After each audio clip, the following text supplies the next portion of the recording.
आज की इस वीडियो में हम बात करने वाले हैं कि आखिर किस दर से गुजर रही है खेसारी की पत्नी चंदा यादव। क्या खेसारी की पत्नी चंदा अपनी शादी से मुक्त होना चाहती हैं? क्या खेसारी और चंदा में पहले जैसा कुछ भी नहीं है? और क्या खेसारी और चंदा हमेशा के लिए अलग हो जाएंगे? तो एक खबर की पूरी सच्चाई बताएं उससे पहले वीडियो को लाइक कर ले, चैनल को सब्सक्राइब कर ले, वीडियो देखने के बाद इसे शेयर जरूर करें। और हाँ, अगर आप सब भी हमारे चैनल को सब्सक्राइब नहीं किया है तो चलिए इसे सब्सक्राइब कर ले। तो चलिए वीडियो में आगे बढ़ते हैं, आपसे बताते हैं कि आखिर किस तरह से गुजर रही है खेसारी की पत्नी चंदा यादव। तो जैसा कि बात यह है कि जब चंदा यादव से खेसारी के बारे में पूछा गया कि क्या कहना चाहती हैं खेसारी कितनी बड़ी सफलता के बारे में, तो इसी पर चंदा ने कहा कि मुझे ये सब सफलता नहीं चाहिए, और उसके बाद चंदा वहां से तुरंत निकल गई।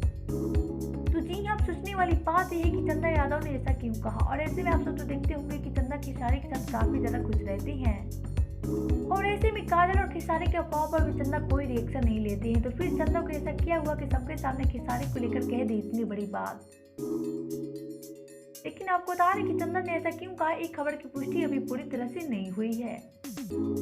फिर तो आप सबको क्या करना है चंदा यादव के बारे में बताएं हमें नीचे कमेंट बॉक्स में। वीडियो अच्छा लगे तो वीडियो को लाइक कर ले, चैनल को सब्सक्राइब कर ले, वीडियो देखने के बाद इसे शेयर जरूर करें।